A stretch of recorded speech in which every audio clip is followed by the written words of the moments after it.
This video accompanies part 15 of the Digital DJ Tips Learn to DJ email course.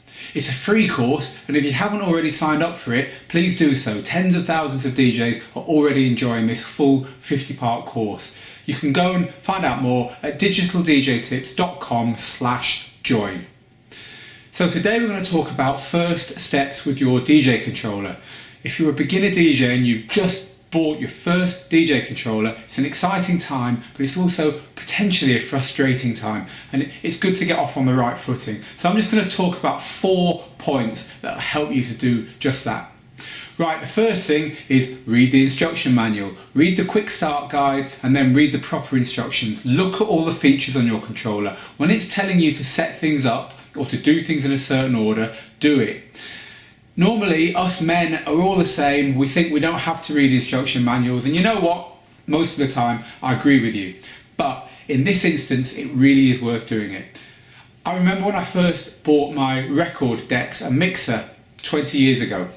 I had 2 record decks and a cheap mixer. There wasn't really much that was going on there, you know. There was a wire from each record deck into the back of the mixer, and a wire from the mixer into the back of my loudspeakers, and then I had some headphones plugged in. And that was it. But I looked at the gear and I could not work out what DJs did. I couldn't work out why the headphones, what they were meant to do. I just couldn't work any of it out. I couldn't get to grips with it. And this is when I could see the wire going from the record deck into the back, and the other record deck into the back, and from the back of there into my loudspeakers. I could see all the wiring. In my head, I could kind of work out where everything was playing into and all that stuff, but it didn't help. It was still really difficult for me to work out what DJs do and what was going on. Now, this was before the internet, of course, but it doesn't matter. The point is, it was hard. So now, when you've got a DJ controller and a computer and software, and all that wiring is going on inside the computer, so you can't see it, and instead of plugging this into that and that into that and understanding where things all fitted together, you need to use audio configurations, and you need to use output routing, and you need to do all these kinds of things with sound cards and all this stuff. Throw in on top of that the fact that you don't really know how to DJ yet. You haven't worked out what DJs do, and that's pretty much impossible. It's impossible to ask anyone to work that out, however smart you are. The only way you're going to get through that first initial kind of like, what am I doing moment is by reading the instruction manual. And that kind of brings me on to my second point. Practice little and often. If you're getting frustrated, just stop, put it down and go away. Treat it like a child would be treating like playing with a new toy. You know, you watch a child with a toy, it doesn't know what it's doing, it hasn't got a clue, it's just kind of like enjoying it, it gets a bit bored, it puts it down, goes off and does something else. And that's really the best way to do it. You know, read about a button on your DJ controller, press the button. If it doesn't work, don't worry, don't get frustrated, just go away and do something else. You know, it's in the early days of learning about how your gear works, you're probably going to have most of your, you know, eureka moments, most of your, right, that's why I was getting that wrong. All that stuff's probably going to happen when you're not using your gear, when you're kind of at work, bored, or, you know, when you're out and about, you suddenly think, and it'll all clear up in your head. But if you haven't giving yourself the time to just go and do something else, and it's going to be harder to learn. You can't learn how to use a DJ controller in one 12-hour mammoth session.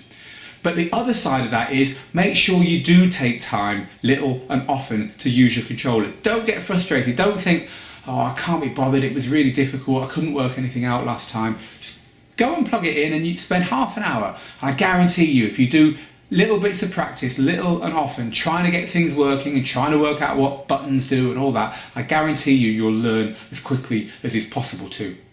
So my third point is really a bit of a trick. And you know, it's very difficult to learn beat matching and syncing and what DJs actually do and how to mix from one record to another when you've got a pile of tunes which might not even be suitable for mixing. I mean, how are you meant to know whether they're suitable for mixing or not if you're a new DJ? You've got all that stuff ahead of you. You've got all the fun of learning that stuff to come. So here's a little trick. What I recommend you do is find a tune, like a house tune or something that you know is going to be reasonably easy to mix with, that you really like. It doesn't have to be new, it could be a tune from, in fact it's probably better if it isn't new, a tune from the last, say, 5 years. and go onto your usual store or wherever you feel like buying it. So maybe it's the iTunes store or Beatport or wherever, and try and find as many versions of that tune as you can. So you're looking for like the full version, the full release version, maybe an extended version as well. Maybe an instrumental version, they're often called dub versions. Maybe you're looking for a couple of remixes, and also look for, I mean this is really the golden grail, holy grail if you can find this, look for the a cappella, which is just the vocal on its own, and look for versions of it called like beats and strings and all that. You're looking really for lots and lots of versions of something which is essentially the same, and buy them all, stick them all in your collection, and in your first DJing sessions, maybe for your first week or your first month if you're taking it slowly, don't even try and mix with anything else. Just use all those versions of the same tune. Now this will give you a couple of advantages. They're probably all at the same BPM, so you don't really have to worry too much about getting things in sync and all that. You can just kind of mix between them. They're probably all in the same key because it's the same tune, so you don't have to worry about things sounding really awful. And because you've got kind of an instrumental and a vocal and all this stuff, you can probably come up with some pretty good sounding stuff just when you're messing around. We know for no other skill. It makes it easier to do something that sounds half decent. You might be pretty surprised at what you can achieve with lots of versions of the same record. It just gives you that feeling of having achieved something, and if you're recording what you're doing, which you should be, you can listen back and say, hey, you know what, I came up with something good there. It's a lot harder to do that with a pile of records that don't really fit together in the first place, which could be what you've got in your collection at the moment. So there's a little tip for your first attempts at mixing. My final point is about your gear. Look, you may have bought one of these off the wall in your local electrical store. You might have bought one of these as part of a big pack with loads of expensive stuff attached as well, and you might have spent thousands in total there. You might have spent just a few dollars there. One thing it's really easy to do when you're in that first stage of DJing is thinking, I knew I shouldn't have bought this gear. I bought the wrong gear. That's why I'm finding it so difficult. That's why my results aren't as good as something I've seen online or something my friends are doing. But it isn't.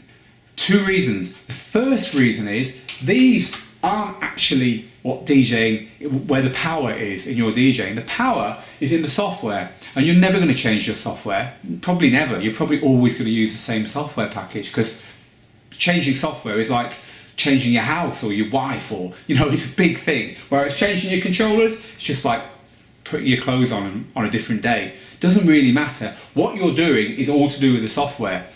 That's the first thing. So your controller, any controller will do. You can learn all the skills of DJing on that. Well, most of them anyway. You can certainly play out on one of these. I know DJs who use these, so keep one in their bags as a backup, and also for messing around with in hotel rooms, for practicing mixes on. That is absolutely fine for learning on. This will last you for a lifetime, but either of them, look, if you've decided to buy a piece of gear, forget about the gear and keep that gear for a good, say, a year, or even 5 years, but definitely keep it for a year. Don't allow yourself to believe that any mistakes you're making or any problems you're having learning are to do with your gear. They're not. They're to do with the practice and the time you're putting into it, and that will all come as you get better and as you start playing in public, even if it's just in front of a couple of people at home. So there's a few pointers about first steps with your DJ gear, and I'm really looking forward to seeing you for next week's tutorial. Thanks for watching.